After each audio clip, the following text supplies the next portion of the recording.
Hi students. हमारे जीवन में केमिस्ट्री का जो इम्पोर्टेंस है वो हम आज के सेशन में देखेंगे। We are all surrounded by various chemicals in some form और द अदर। बहुत इंपॉर्टेंट होते हैं केमिकल्स हमारे लिए, और ये जानकारी हमारी नॉलेज के लिए भी और एग्जामिनेशन पर्सपेक्टिव के लिए बहुत ज़रूरी हो जाती है। So let's come to the discussion. हम मेनली ड्रग्स और इन जैसी चीज़ों की बात करेंगे। ड्रग्स को कई तरह से क्लासिफाई कर सकते हो। एक तो इनका जो शरीर पर फार्माकोलॉजिकल इफेक्ट है उससे इन्हें अलग अलग किया जा सकता है। दूसरा, ये किस तरह से एक्शन दिखाते हैं, on what kind of thing do they act, इससे भी क्लासिफाई कर सकते हो। इनके केमिकल स्ट्रक्चर से भी हम क्लासिफाई कर सकते हैं। और फाइनली ये किस मॉलिक्यूल पे टारगेट करते हैं इससे हम क्लासिफाई कर सकते हैं। तो अभी हम देखेंगे इंटरैक्शन ऑफ ड्रग। ड्रग का इंटरैक्शन हम दो चीज़ों के लिए पढ़ने वाले हैं, एक तो एंजाइम और दूसरे रिसेप्टर्स। एंजाइम्स हम जानते हैं they are biological catalyst. Enzyme कैसे काम करता है? एंजाइम के अंदर एक कैविटी पार्ट होता है जिसमें सबस्ट्रेट आके अटैच होता है, जिसकी वजह से एंजाइम उस सबस्ट्रेट को बदल देता है। तो अगर कोई ड्रग एंजाइम को रोकना चाहे तो वो दो तरह से काम कर सकता है। या तो एंजाइम के ऊपर ड्रग खुद आके चला जाए। देखिए ये एंजाइम का कैविटी है, इसमें ड्रग ने खुद बॉन्डिंग कर ली तो सबस्ट्रेट अब इसके ऊपर नहीं आ सकता। तो पहला तरीका तो ये हुआ, it blocks the enzyme activity by going to the position जहां सबस्ट्रेट जाता था। दूसरा तरीका है एलोस्टेरिक साइट, मतलब ड्रग एंजाइम में उस जगह ना आए, किसी और जगह फिट हो जाए। लेकिन होगा क्या, यहाँ फिट होने से ये इसकी कैविटी यानी इसकी जो लॉकिंग स्टाइल है उसको बदल देगा। अब सबस्ट्रेट इस पर फिर भी नहीं आ सकेगा क्योंकि इसकी जो अपीयरेंस है, इसका जो रिसेप्शन है वो चेंज हो गया। So these are the two actions drugs can have on enzymes. दूसरा देखिए रिसेप्टर्स। हमारे जो सेल मेम्ब्रेन होती है उसमें बाउंड्रीज पर सेल रिसेप्टर्स होते हैं जो बाहर के केमिकल्स का मैसेज अंदर पहुंचाते हैं। तो सेल ये रहा और रिसेप्टर ये रहा। तो अगर हमारा जो ड्रग है वो एंटेगोनिस्ट है तो वो यहाँ जाकर इसको पूरी तरह से ब्लॉक कर देगा। और दूसरा तरीका है, हमारा जो ड्रग है वो एगोनिस्ट हो सकता है, यानी it can mimic, it can copy the reception over here. तो इस तरह से हमारा जो ड्रग वो रिसेप्टर से दो तरह से एक्ट या बिहेव कर सकता है। अब आइए ड्रग्स के जो हमारे थेरेपेटिक एक्शन हैं, किस तरह से वो उपचार करते हैं उस पर चलें। तो सबसे पहले हम लेंगे एंटासिड्स। एंटासिड्स स्टूडेंट्स के लिए काफ़ी पॉपुलर चीज़ होती है। वो जानते हैं कि पेट में एसिडिटी होने की वजह से हमें एंटासिड लेना पड़ता है। तो पहले समय इसमें बाइकार्बोनेट्स लिए जाते थे, बट उसकी वजह से क्या होता था, वो बॉडी पर साइड इफेक्ट लाते थे, पीएच को ज़्यादा बढ़ा दिया करते थे। तो उसका सब्स्टिट्यूट ढूंढा गया हाइड्रोक्साइड्स। अल्कलीन अर्थ मेटल में जैसे हम जानते हैं milk of magnesia is a very good antacid. तो वो क्या करते हैं, वो एसिड की कंट्रोल को रोक देते हैं। दूसरा, वो पीएच को भी ज़्यादा नहीं बढ़ाते क्योंकि वो लेस सॉल्युबल होते हैं।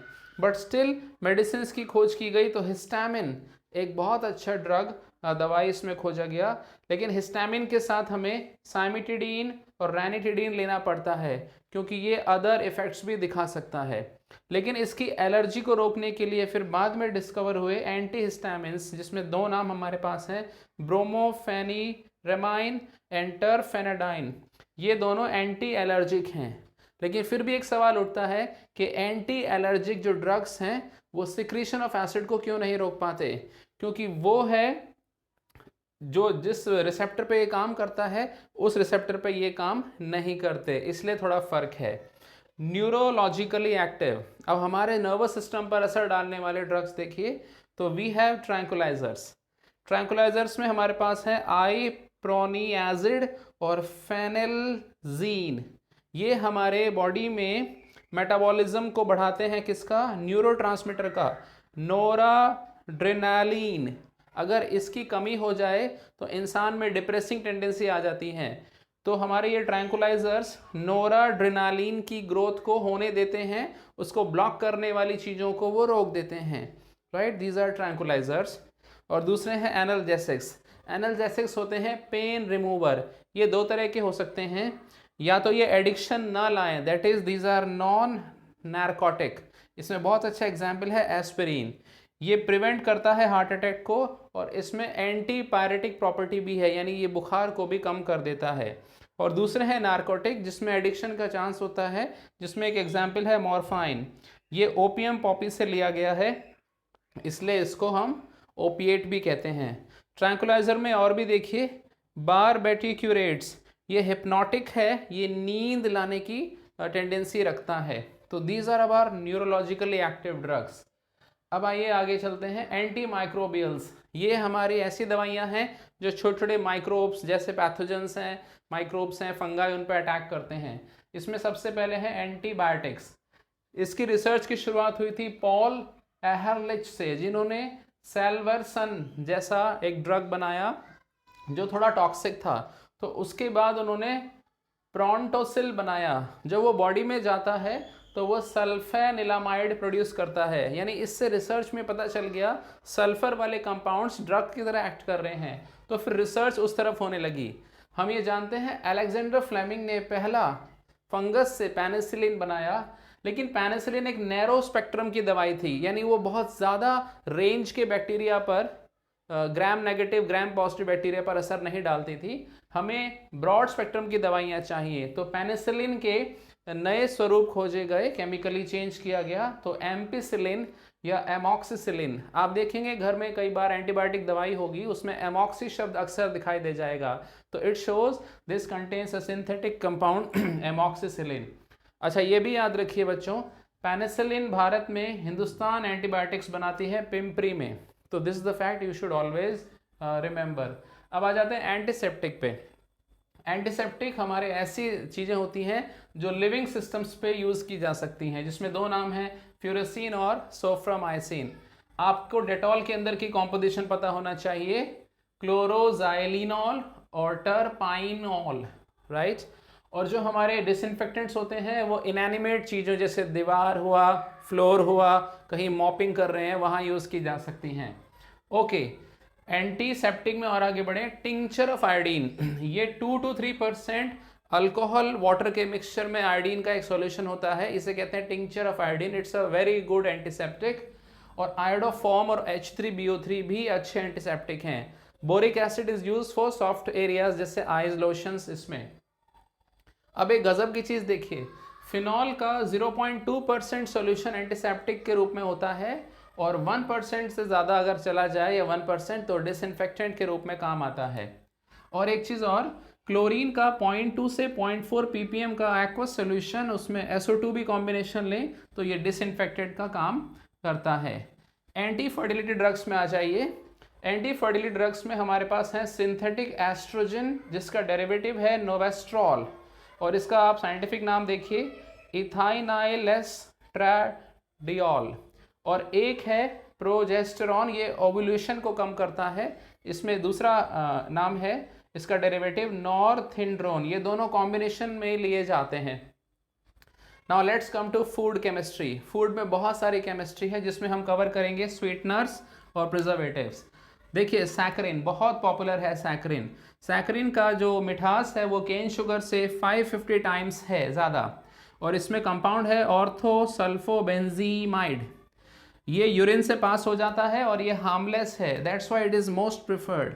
इसके अलावा एस्पार्टेम भी एक अच्छा स्वीटनर है, 100 टाइम्स उसकी मिठास है, लेकिन गर्म करने से वो स्पॉयल हो जाता है। सुक्रालोज, ये 600 गुना मीठा है और ये हीट को सर्वाइव कर लेगा। और आखिरी है एलिटेम, 2000 गुना मीठा है, बट इसका कंट्रोल जनरली इतना ईजी नहीं होता। Now let's come to some preservatives. Sodium benzoate एक अच्छा प्रिजर्वेटिव, दुकानों पे दिखाई देगा आपको। हालांकि हम घरों में नमक, चीनी, तेल भी अचार में जैसे डाल सकते हैं तेल, तो ये प्रिजर्वेटिव का काम करते हैं। उसके अलावा याद रखिएगा salts of sorbic and propanoic acid भी प्रिजर्वेटिव रूप बन सकते हैं। अब आ जाइए नहाने धोने की चीज़ों में, soaps and synthetic detergents. Soaps कहाँ से मिलते हैं? प्रोसेस कहलाता है सैपोनिफिकेशन।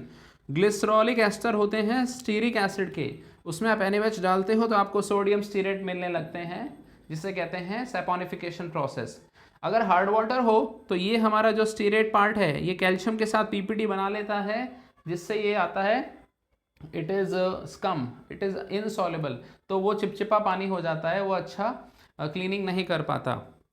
पोटेशियम वाले सोप थोड़े सॉफ्ट होते हैं तो उन्हें सॉफ्ट एरियाज़ के लिए या बेबी सोप्स में यूज़ किया जाता है या आइज़ के लिए। उसके अलावा ट्रांसपेरेंट सोप को इथेनॉल में बनाया जाता है, जिससे आजकल अल्कोहल बेस्ड सैनिटाइजर्स आ रहे हैं। These are transparent soap. अब डिटर्जेंट्स में आ जाएं, एनायनिक वाले भी होते हैं, कैटायनिक वाले भी होते हैं और नॉन आयनिक वाले भी होते हैं। जनरली हम एनायनिक यूज़ कर सकते हैं। हमारे टूथपेस्ट में भी एनायनिक पार्ट यूज़ होता है। एनायनिक में आता है सल्फोनेटेड कंपाउंड, जैसे सल्फोनिल सल्फोनेट वाले ग्रुप्स होंगे। एग्जाम्पल है sodium lauryl sulphate. So it's a good anionic detergent, right. इसमें स्टीरिक एसिड और पॉलीइथाइलिन ग्लाइकॉल से भी ये बनाए जा सकते हैं। कैटायनिक डिटर्जेंट में याद रखिए क्वाटरनरी अमोनियम और इसमें ये हैलाइड पार्ट भी रहता है। इसका एक कंपाउंड है सीटाइल ट्राइमिथाइल अमोनियम ब्रोमाइड। ये हेयर कंडीशनर्स में यूज़ होता है। ये क्वाइट एक्सपेंसिव रहते हैं, इसलिए ज़्यादा यूज़ नहीं होते। और नॉन आयनिक का एग्जाम्पल ये रहा stearic acid, polyethylene glycol. So these are in nutshell the revision or bird eye view of chemistry in everyday life. Enjoy the learning.